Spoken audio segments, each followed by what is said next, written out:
고린도전서 12장 오늘 8절부터 11절까지 말씀 읽어보겠습니다.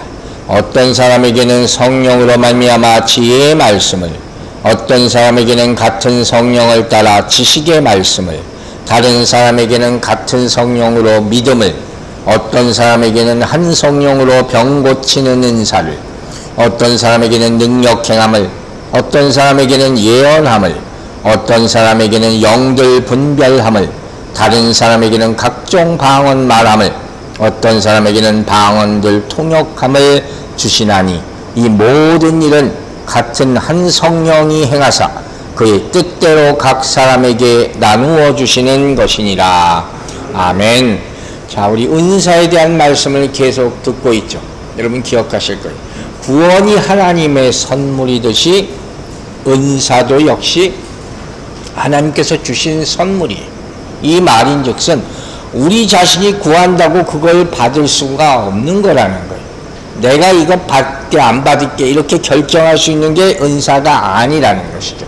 그리고 은사를, 여러 가지 은사를 나누어 주셨다 그랬잖아요. 디스트리뷰션이라는 단어를 썼어요. 나눠줬다는 것은 우리에게 나누어 사용하라는 거예요. 나 혼자 갖고 딱 붙잡고 있지 말고 사용하라. 여러 사람들의 덕이 되게 사용하라는 것이죠.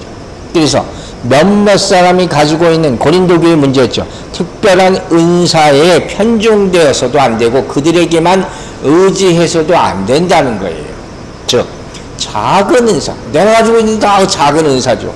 작은 은사라고 여겨지는 것도 귀하게 여기고, 남의 은사도 귀하게 여기고, 내 은사도 아우 나는 은사 없어요 이러지 말고 그것도 귀하게 여기고, 이런 모든 것이 연합해서 교회를 이루는 거예요. 이처럼 은사는 교회를 세우고 하나님의 나라를 건설하기 위해서 하나님이 주신 모든 재능과 직분과 기능 이런 것들을 다 얘기하는 거란 말이에요. 그러니까 우리가 알고 있는 것보다 굉장히 광범위하다는 것을 앞으로 보게 될 거예요. 또 교회를 보면요, 교회마다 은사 있는 사람들이 다 틀려요. 역사적으로도 그 은사의 목록들이, 종류들이 다양하다 하는 거예요. 그러니까 이 고린도서 12장에 우리 이제 은사에 대해서 보기 시작하고 있지만 로마서에도 은사에 대한 얘기가 나오고 베드로전서에도 나오고 또 많이 나와요. 여기저기 에베소서에도 나오고. 그런데 그 내용들이 조금씩 다 틀립니다. 이걸 보면 참 재밌는 게 은사의 종류라는 것이 시대마다, 교회마다, 장소마다 다 틀렸다는 거예요. 이것이 강조된 것, 저 은사가 강조된 것 다 달랐다는 거예요. 그럼 중요한 게 뭐겠어요? 지금 우리 교회, 우리 생각하면 우리 교회에 가장 필요한 은사가 뭘까? 여기 대해서 기도해 봐야 됩니다. 그리고 내가 맡은 역할이 과연 무엇인가? 이걸 알아야죠. 그걸 가지고 섬길 때 그것이 하나님의 뜻에 합당하게 사용되는 것이다. 그게 중요한 거라는 거예요. 우리에게 가장 필요한 것이 뭘까? 항상 기도하는 무슨 전도에 대한 것, 기도에 대한 것, 또 마지막 때를 준비하는 것들, 이런 것들이 각자에게 또 우리 교회에게 주어지신 사명이고 은사인 줄로 믿으시기 바랍니다. 하워드 스나이더라는 사람이 은사에 대해서 이런 말을 썼어요. 은사에 대해서 말을 잘 안 하는데 사실 하나님께서 주신 거니까 굉장히 중요한 거죠. 어떤 얘기를 하냐면 이런 얘기를 했더라고요. 공감이 조금 되는 것 같아서. 교회의 역사를 보면 은사가 어떻게 나타났냐. 교회가 세워질 때 처음에 말씀이 임하잖아요. 하나님이 모든 걸 하나님 것을 세우실 때 창세기부터 말씀으로 세우시지 않습니까? 그래서 신앙의 공동체가 생긴단 말이에요. 그리고 나서 어느 정도 시간이 지나면 은사가 나타나기 시작한다. 그래서 또 그 은사를 통해서 새로운 공동체가 또 만들어지고 또 만들어지고 이렇게 한다는 거예요.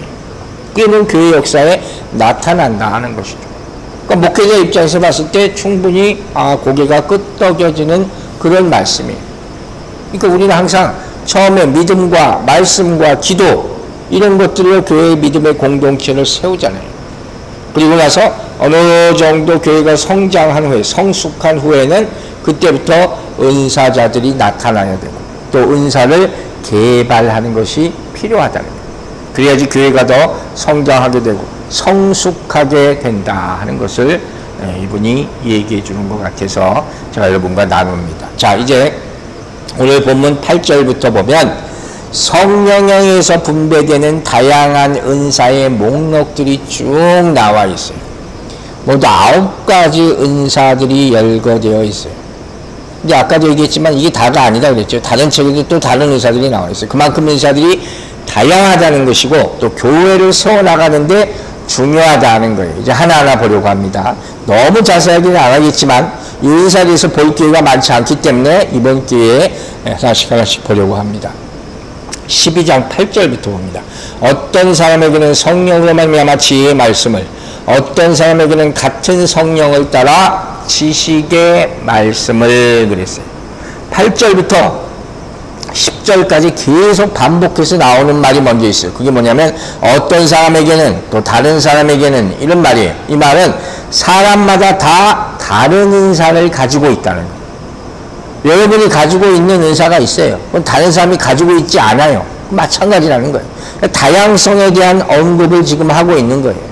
그리고 8절부터 10절까지를 먼저 본다면 은사가 일반적으로 3가지 항목으로 나타내는 것을 볼 수 있는데 그 첫째가 말씀의 은사예요. 말씀의 은사라는 게 필요하고 두 번째는 기적을 일으키는 능력의 은사라는 또 카테고리를 하나 만들 수 있어요. 그리고 세 번째는 언어의 은사. 방언에 대한 얘기가 나오죠. 방언 해석하는 얘기도 하고. 이렇게 말씀과 능력과 언어, 말하는 은사들에 대해서 설명하고 있다는 거예요.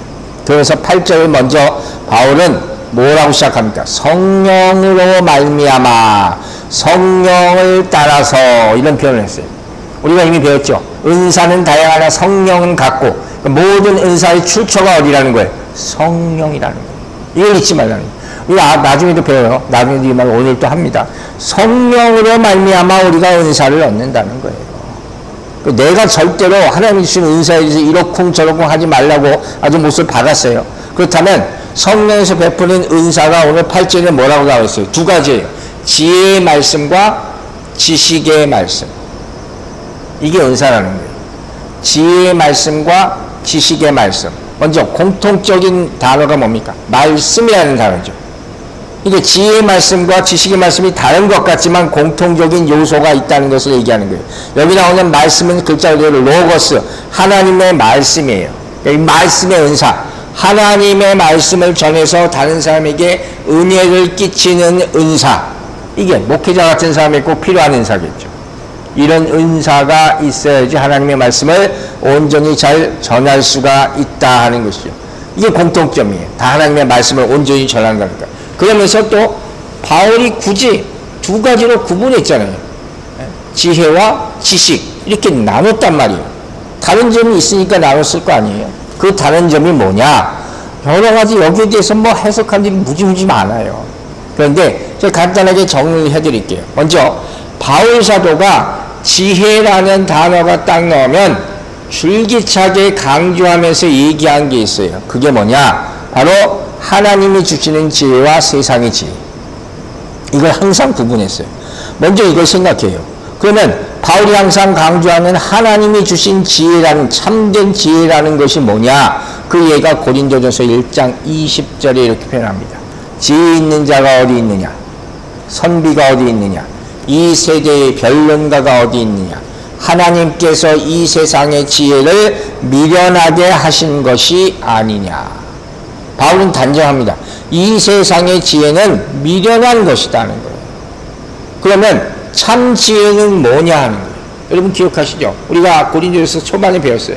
바울이 말하는 진짜 지혜는 뭐냐? 하나님께서 독생자 예수 그리스도를 십자가에 못 박아 죽게 하셔서 온 인류를 구원케 하신 그것이 지혜라는 말이에요. 그 세상 사람들은 이것에 대해서 이해를 못하죠. 여러분 생각을 해보세요. 우리가 예수 믿기 전에 생각을 해보세요. 왜 내 아들을 죽여서 저 사람을 살려? 말도 안 되는 거잖아요. 그게 하나님의 사랑으로 로마서 5장에 나와 있잖아요. 이게 바로 복음의 핵심이란 말이에요. 이게 하나님께서 말하는 지혜란 말이에요. 그러니까 이 지혜는 세상 사람들은 어떤 어떤 지식을 통해서도 어떤 경로를 통해서도 이거 이해할 수 없는 거예요. 납득이 안 가는 거니까. 그러면 이건 어떻게 이해할 수 있어요? 오직 성령을 통해서만 이해할 수 있다는 거예요.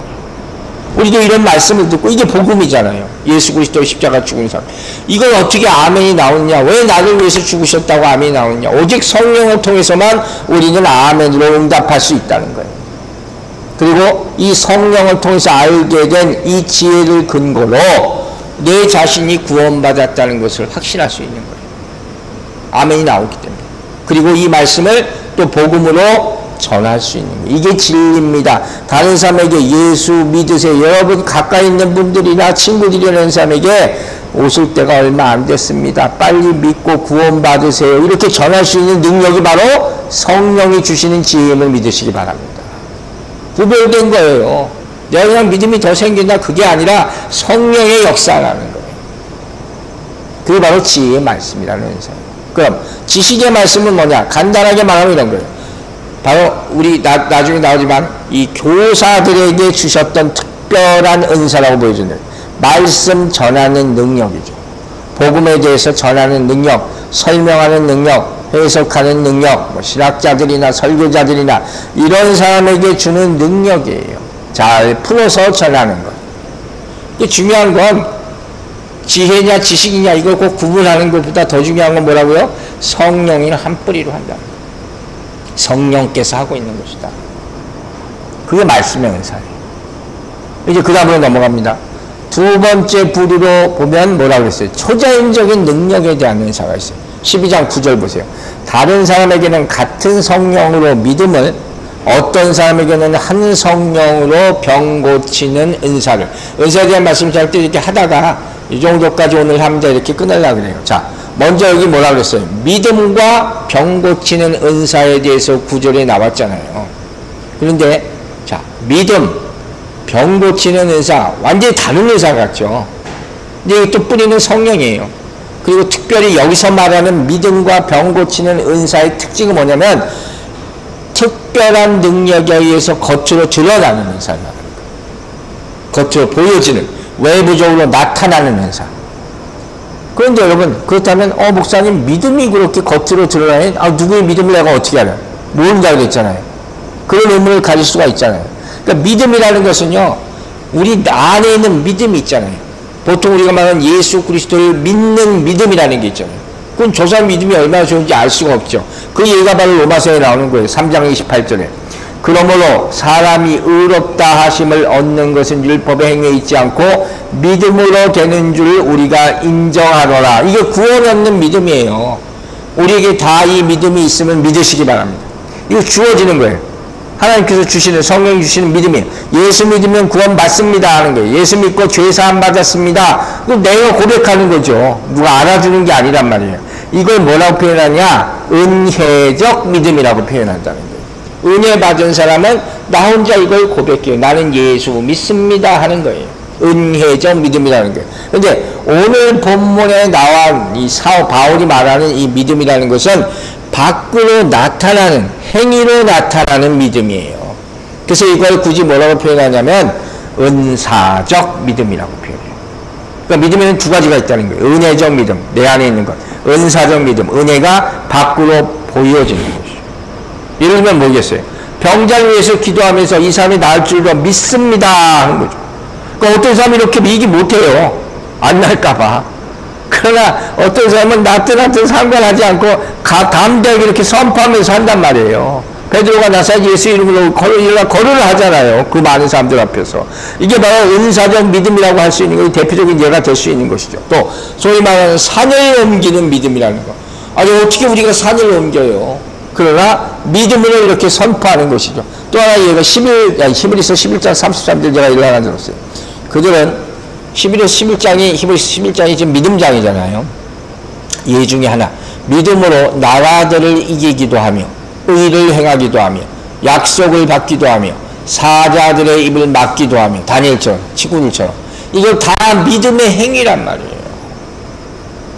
그 성령의 선물인 은사는 대부분 외형적으로 드러나는 것이 많다는 거예요. 드러나야 한다는 의미도 있죠. 그런데 여기서 우리가 한 가지 잘 생각해 봐야 될 문제가 있어요. 그렇다면 은사를 놓고 볼 때 믿음도 우리 내부에 있는 믿음과 드러난 믿음이 있잖아요. 눈에 보이는 은사가 있고 눈에 보이지 않는 은사가 있단 말이에요. 지금 이걸 말하는 거예요. 과연 우리가 뭘 더 사모해야 될까? 뭘 더 사모해야 되느냐, 덜 사모해야 되느냐, 그런 걸 따지는 게 아니라 여기서 하고자 하는 말씀은 뭡니까? 보통 우리는 눈에 드러나는 나타나는 뭐 현상을 보기를 원하잖아요. 그런 은사를 달라고 막 구한단 말이에요. 그런 것들이 뭐예요?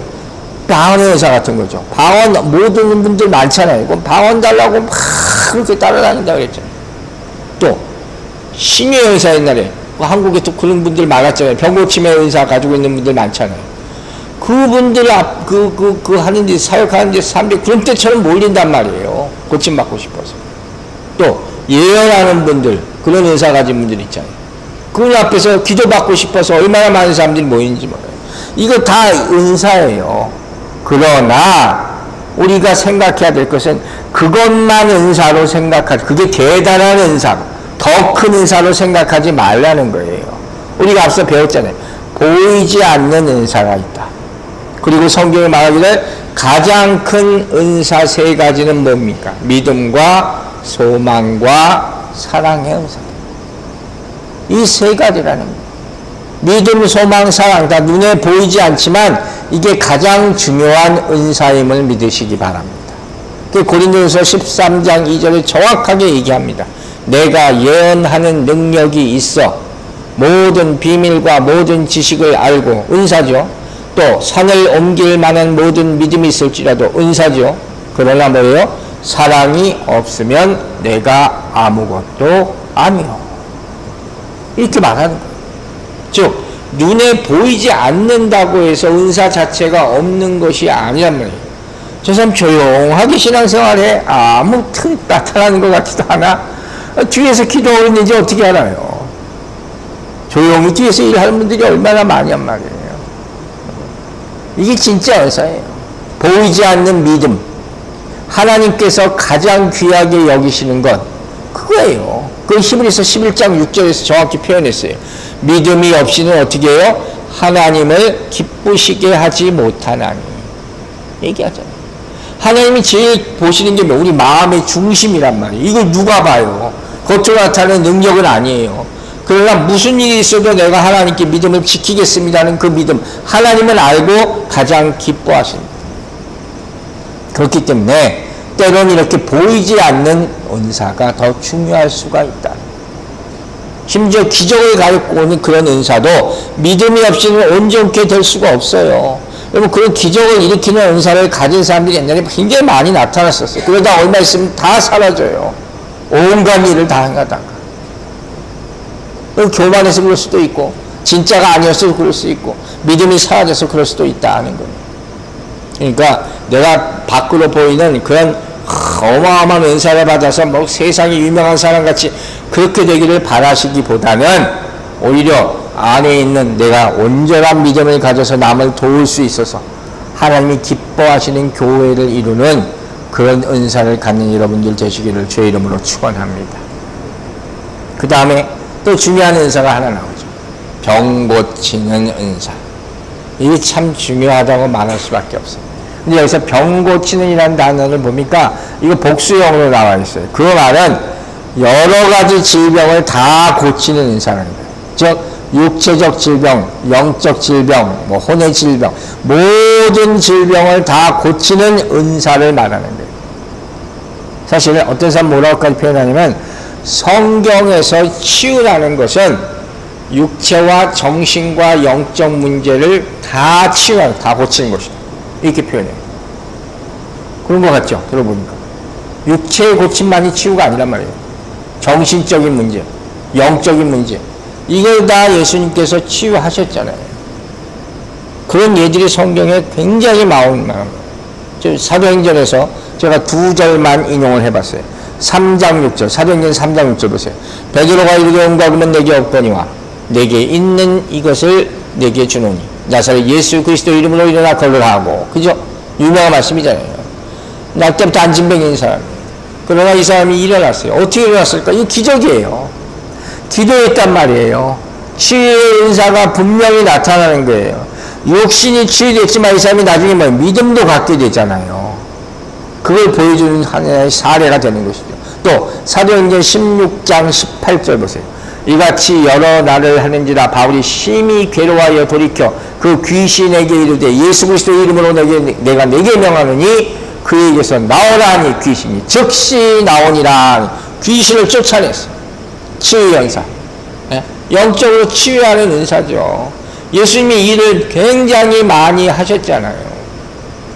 이것도 여러분이 구하라는 거예요. 여러분, 성경은 어떤 면에서 치유의 책이라고도 얘기할 수 있어요.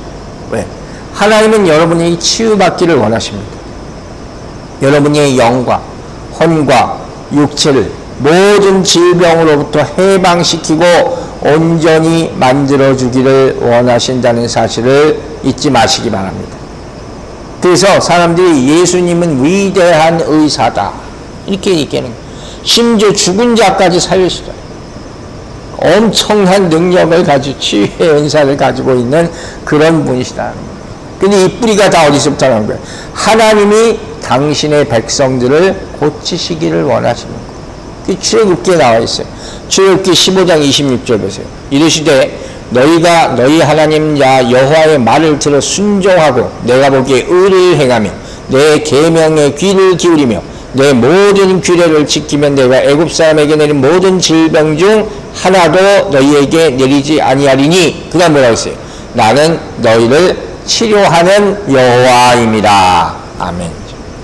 여호와 라파라는 얘기하잖아요. 제가 아픈 분들을 위해서 기도할 때 항상 얘기해요. 여호와 라파의 하나님께서 역사해 주시기를 기도합니다. 치료하시는 하나님. 여러분이 아플 때 항상 그 한부에 손을 얹고 여호와 라파의 하나님을 외치시기 바랍니다. 그때 능력이 함께 하실 줄로 믿습니다. 그럼 이제 이 치유의 은사를 우리가 어떻게 이해해야 하는가, 어떻게 이 치유의 은사가 나타나는가를 오늘 조금 보려고 그래요. 먼저 이 치유의 은사는 시작이 머리라고 했어요. 뿌리가, 모든 은사의 뿌리가 성령이라고 했잖아요. 그 중에서도 우리가 반드시 얘기하는 게 뭐냐면 성령의 기름 부으심이 있어야 돼요. 자, 누가복음 4장 18절 보세요. 주의 성령이 내게 임하셨으니 이는 가난한 자에게 복음을 전하게 하시고 내게 기름을 부으시고 나를 보내사 포로된 자에게 자유를, 눈먼 자에게 다시 보게 함을 전파하여 눌린 자를 자유롭게 하시고. 이사야서 말씀이 인용한 것이죠. 즉 병 고친 은사를 지닌 사람들은 성령의 감동하심과 지시함을 그대로 따라하게 돼 있어요. 반드시. 이 주의 치유하심에 대해서 우리가 가장 먼저 알아야 할 사실은 뭐라고요? 성령의 기름 부으심을 통해서 이루어지는 거예요.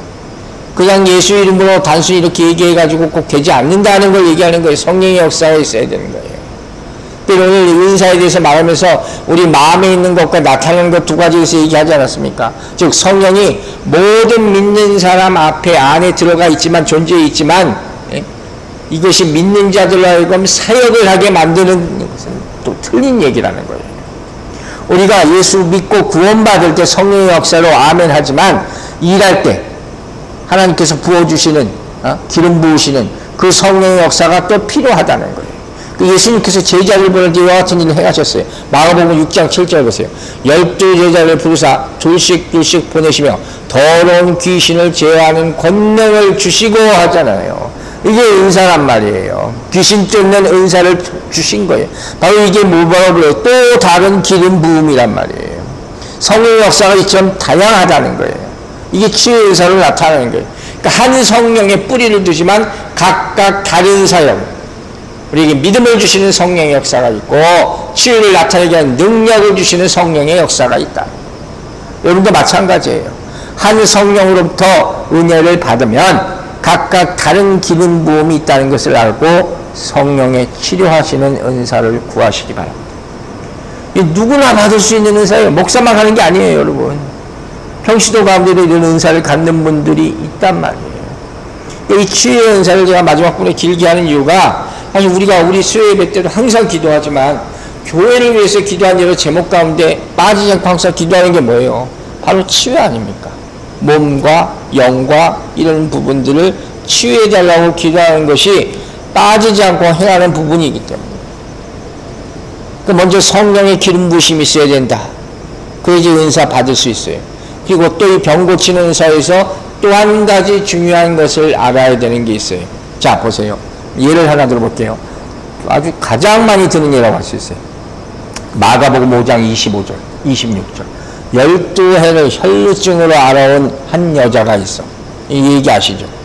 많은 의사에게 많은 괴로움을 받았고 가진 것도 다 허비하였으되 아무 효험이 없고 도리어 더 중하여졌던 차에 12년 동안 혈루증 피를 흘리는 거예요. 피가 멈추지 않아요. 얼마나 괴롭겠어요.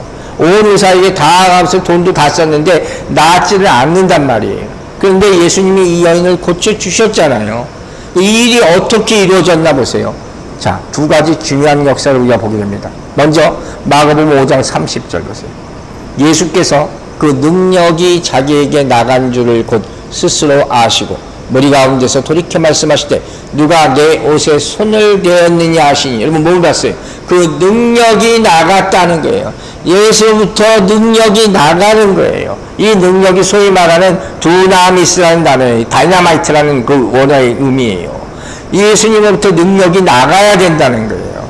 그걸 다 체험하게 되기를 주의 이름으로 축원합니다. 그게 먼저예요. 그러면 예수님으로부터 능력이 나가는 주의 사람들이 다 능력 받느냐? 그게 아니죠. 다 고침받지 않죠.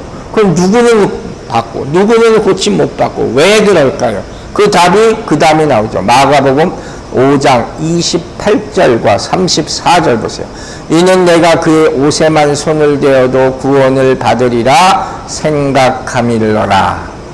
자, 그 다음에 예수께서 이르시되 따라 뭐요? 네 믿음이 너를 구원하였으니 평안히 가라. 할렐루야죠. 믿음이에요. 믿음이 있어야 된다는 거예요. 여러분. 성령의 기름 부심이 있고 하나님의 능력이 나타나야 되고 그리고 우리의 믿음이 있어야지 치유의 역사가 나타나면 믿으시기 바랍니다. 우리의 믿음으로 그분의 능력 안에 들어가는 거예요. 이 믿음이 구원의 역사를 나타나게 하는 키가 되는 거예요. 모든 치유를 나타나게 하는 거예요. 믿음을 보시고 이런 말이 성경에 얼마나 많이 나옵니까? 그러나 이것에 반대되는 거, 이걸 방해하는 게 불신앙이죠. 하나님의 능력이 나오는 것, 그 흐르는 것을 가로막는 것이 바로 불신앙이에요. 이 불신앙은 굉장히 깊고 광범위한 거예요.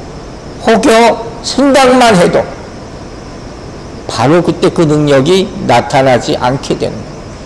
예수님도 그래서 어쩔 땐 치유의 능력을 행하시지만 어쩔 때는 행하시지 않았어요. 그 예도 봅니다. 마가복음 6장 5절 6절 마지막 우리 인용 구절 보세요. 거기서는 아무 권능도 행하실 수 없어 다만 소수의 병자에게 안수하여 고치실 뿐이었고 그 다음에 나오잖아요. 그들이 믿지 않음을 이상히 여기셨다. 치유 현상은 나타나지 않았다는 거예요. 왜? 예수님 능력이 떨어져서 그들이 믿지 않았기 때문에. 하나님의 능력은 항상 살아있음을 믿으시기 바랍니다. 그러나 우리가 믿음으로 그 능력 안으로 손을 뻗쳐야 되는 거예요. 그래서 그 역사가 나타나게 될 줄로 믿으시기 바랍니다. 이것이 능력과 믿음과 성령의 역사, 이것이 항상 스위치가 올려져 있습니다. 그때 기적이 나타날 줄로 믿습니다. 여러분, 이와 같이 병 고치는 은사는 중요해요. 성경에서도 중요해요. 예수님이 행하신 3대 사역이 뭐예요? 병 고치고 귀신 쫓고 말씀 전하고 있잖아요. 그 정도로 많은 사람을 고치셨단 말이에요. 초대교회에 있어서도 예수님 제자들이 성령 받고 많은 사람들도 고치고 죽은 자도 살리잖아요. 그 당시 또 그 이 중에 하나가 뭔지 아세요? 그 당시 의사 역할을 하는 많은 사람들이 바로 무당이었기 때문에. 신앙으로, 예수 믿는 신앙을 가지고 병 고치는 은사를 가져야 된다는 거예요. 우리가 코비드 항상 막 시작하고 그때 제가 이게 분명한 적이 있어요. 교회 역할이 뭐냐? 병원의 역할을 해야 된다는 거예요. 1세기 교회들은 다 병원의 역할을 했단 말이에요. 어떻게? 예수 그리스도의 치유의 은사를 가지고. 우리 교회도 근사 가진 자들이 충만하기를 주의 이름으로 축원합니다. 또 여러분, 역사적으로 봐도 처음 어느 곳에나 민족에게나 나라에게 복음이 들어갈 때는 항상 치유의 은사를 가진 사람과 또 의료봉사 같은 거, 이게 큰 역할을 했어요. 한국에도 처음 복음이 들어가면서 어떻게 해요? 병원 세워주고, 세브란스 병원 무슨 자의원 이런 데 다 병원 세워줬잖아요. 그 사람들의 마음과 몸을 다 치료해주는 역할을 하는 거예요. 저 요새는 이 정신과 의사들, 정신병 가진 사람이 점점 많아지잖아요. 그 가운데 이 믿음 좋은 의사들이 많아야 되겠다는 생각을 많이 해요. 근데 세상 방법으로 카운셀링 아무리 해도 치료가 안 돼요. 그냥 수면제나 주고 꿈 얘기나 하라고 그러고 빤한 거예요. 그보다 말씀으로 치료할 때 그 영혼이 온전히 구원받게 될 줄로 믿으시기 바랍니다. 마지막으로 또 한 가지, 우리가 또 잊지 말아야 될 것은 뭐냐? 하나님이 이렇게 특별한 은사를 주셔서 고치기도 하시지만 또 병원의 의사들이 있잖아요. 하나님께서 치유하는 기술로 은사를 준 사람들, 그 사람들 통해서도 고치신다는 거예요. 그건 바로 일반 은총도 우리가 인정해야 돼요. 어떤 것은 믿음으로 지켜내고 어떤 것은 사람들의 기술, 그 하나님이 주신 은사니까 그것을 통해서 치료받고, 이 둘 다 사용할 때 온전한 치유에 더 가까워질 줄로 믿으시기 바랍니다. 오늘은 여기까지만 할게요. 이 치유의 은사까지만 할게요. 여러분, 오늘 세 가지 은사를 봤어요. 믿음의 은사, 말씀의 은사, 그리고 병고침의 은사. 여러분 가운데 이런 은사 가운데 하나라도 받게 되기를 바랍니다. 이미 여러분 다른 은사 받은 분도 있을 거예요. 중요한 건 그것을 발견하고 믿고 극대화시키는 것이다. 거기에 힘쓰라 하는 거예요. 그리고 항상 잊지 말아야 될 한 가지 사실, 보이지 않는 은사, 믿음과 소망, 사랑, 이 은사가 충만하기를 주의 이름으로 축원합니다. 기도하겠습니다. 아버지 하나님, 우리에게 은사를 주심을 감사드립니다. 말씀의 은사, 믿음의 은사, 치유의 은사. 아버지, 오늘 이 세 가지 은사에 대해서 배웠습니다. 우리 성도들에게 이 은사를 허락하여 주시고 나눠 주시옵소서.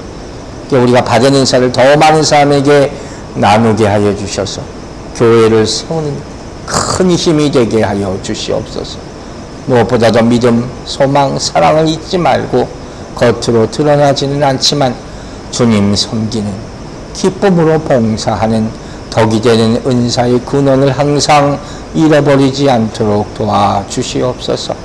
주신 모든 은사로 인하여 감사드리며 예수 그리스도의 이름으로 기도했습니다. 아멘.